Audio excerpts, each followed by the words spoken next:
ପ୍ରିୟ ଆତ୍ମନ୍, ସଦ୍ଗୁରୁଦେବ ଶିବ ମୁନିଙ୍କର ଯୋଗ ବିଷୟରେ ବାସ୍ତବରେ ସିଦ୍ଧାନ୍ତ କ'ଣ ଥିଲା?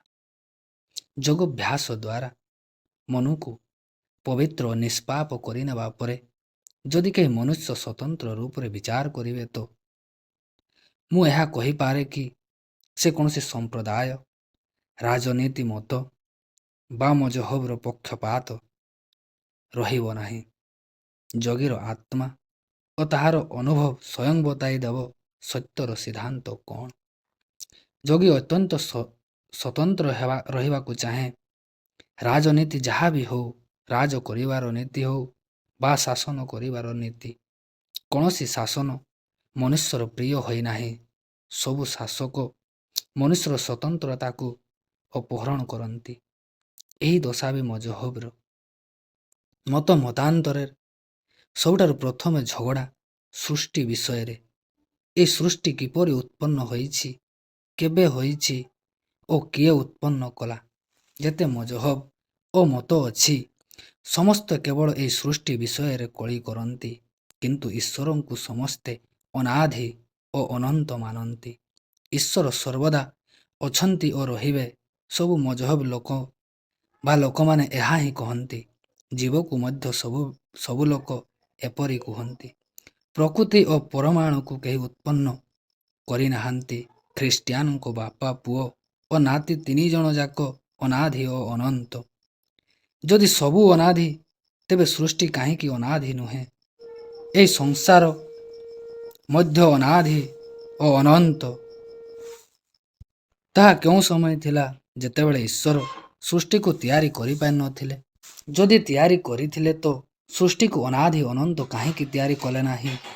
ସୃଷ୍ଟି ତ ଯେତେବେଳେ ହୁଏ, ସେତେବେଳେ ପ୍ରଥମେ ପ୍ରଳୟ ହୋଇଥାଏ। ପ୍ରଳୟ କିପରି ହେଲା ଯଦି ପ୍ରଥମେ ସୃଷ୍ଟି ନଥିଲା? ଯଦି ଥିଲା ତ ସେ କାହାର ରଚିତ ଥିଲା? କିଏ ତାକୁ ତିଆରି କରିଥିଲା? ଯଦି ତାକୁ ଈଶ୍ୱର ରଚନା କରିଥିଲେ, ତେବେ ସର୍ବଜ୍ଞ ସର୍ବଶକ୍ତିମାନ ଈଶ୍ୱର କ'ଣ ଏପରି ଭୁଲ କଲେ କି ତାହା ନଷ୍ଟ ହୋଇଗଲା? ମନୁଷ୍ୟ ଦ୍ୱାରା ଯେତେବେଳେ ଭୁଲ ହୋଇଯାଏ, ସେତେବେଳେ ସେ ତାହାକୁ ଭାଙ୍ଗିକରି ପୁଣି ବନାଏ। ସୃଷ୍ଟି ଆଗରୁ ପ୍ରଳୟ ଥିଲା ଓ ପ୍ରଳୟ ଆଗରୁ ସୃଷ୍ଟି ଥିଲା। ଯେପରି ବୀଜ ଆଗରୁ ବୃକ୍ଷ ଥିଲା ଓ ବୃକ୍ଷ ଆଗରୁ ବୀଜ ଥିଲା। ମାତ୍ର ଏତିକି କହିବାକୁ ଚାହେଁ, ଯଦି ଏତେ ସବୁ ପଦାର୍ଥ ଅନାଦି ଅଟେ ତ ସଂସାରକୁ ଅନାଦି କାହିଁକି ନ ମାନିବେ? ସତ କହିଲେ ସାରା ସଂସାର ଗୋଟିଏ ମାତ୍ର ତତ୍ତ୍ୱ ଓ ଏହି ତତ୍ତ୍ୱର ନାମ ହେଉଛି ଆତ୍ମା। ମୁଁ ଆତ୍ମା, ଆପଣ ବି ଆତ୍ମା ଓ ଏହି ସଂସାର ମଧ୍ୟ ସେହି ଆତ୍ମା। ଯେମିତି ବରଫ ପାଣି, ପାଣି ମଧ୍ୟ ପାଣି ଓ ବାଷ୍ପ ବି ପାଣି। ଗୋଟିଏ ଗୋଟିଏ ପଦାର୍ଥ ଜଳର ତିନୋଟି ରୂପ ହୋଇଯିବା ପରେ ବି ତାହା ହିଁ ରହିଥାଏ ସଂସାର ଆତ୍ମାର କଳ୍ପନା। ଆତ୍ମା ଆଗରୁ କଳ୍ପନା ନଥିଲା ଓ କଳ୍ପନା ଆଗରୁ ଆତ୍ମା ଥିଲା। ଯଦି ଆତ୍ମା ଅନାଦି, କଳ୍ପନା ବି ଅନାଦି। ଚେତନ ସହିତ ତାହାର ଚେତନତା ସର୍ବଦା ରହିଛି। ଚେତନତାରେ ହିଁ କଳ୍ପନା ହୁଏ। ଚେତନତା ଓ କଳ୍ପନା ଦୁହେଁ ଏକ। ଚେତନତା ହିଁ ଆତ୍ମା ଓ କଳ୍ପନା ହିଁ ସଂସାର। ତେଣୁ ଚେତନତା, କଳ୍ପନା ଓ ଆତ୍ମା, ସଂସାର ସବୁ ଅନାଦି। କଳ୍ପନା ଜାଣେ ନାହିଁ କି ମୁଁ କଳ୍ପନା। ଆତ୍ମା ଜାଣେ ଏବଂ କହେ ଏହା ମୋର କଳ୍ପନା। କଳ୍ପନାର ଅସ୍ତିତ୍ୱ ଆତ୍ମା ଭିତରେ ଅଛି, ଅଲଗା ନୁହେଁ। ଏହା ସଂସାର ବୋଲି ଆତ୍ମା ଜାଣେ। ସଂସାର ଜାଣେ ନାହିଁ ଯେ ସେ ସଂସାର। ସଂସାରର ଅସ୍ତିତ୍ୱ ଆତ୍ମା ଭିତରେ। ଯଦି ଆତ୍ମା ନଥାନ୍ତା ତ କିଏ କହନ୍ତା କି ଏହା ସଂସାର? ତେଣୁ ସଂସାରର ଅସ୍ତିତ୍ୱ ସଂସାର ଭିତରେ ନାହିଁ, ଆତ୍ମା ଭିତରେ ଅଛି। ଏହି କାଗଜ ଯାହା ଉପରେ ଆମେ ଲେଖୁଛୁ ସ୍ୱୟଂ ଜାଣେ ନାହିଁ କି ମୁଁ କାଗଜ। ଆମେ ଜାଣୁ ଏହା କାଗଜ। ଏଣୁ ଏହାର ଅସ୍ତିତ୍ୱ ଆମ ଭିତରେ ଅର୍ଥାତ୍ ଆମ ଆତ୍ମାରେ ଅଛି, ସେଥିରେ ଅର୍ଥାତ୍ କାଗଜରେ ନାହିଁ।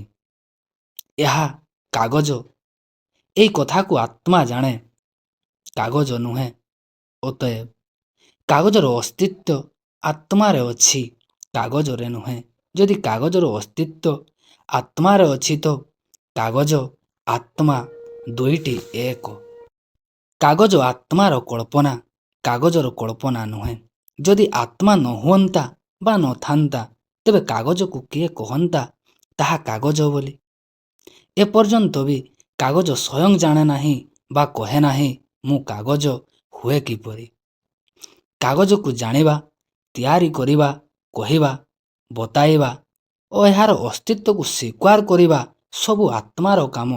ଅତଏବ ତାହାର ଅସ୍ତିତ୍ୱ ମଧ୍ୟ ଆତ୍ମାରେ ଅଛି, କାଗଜରେ ନୁହେଁ।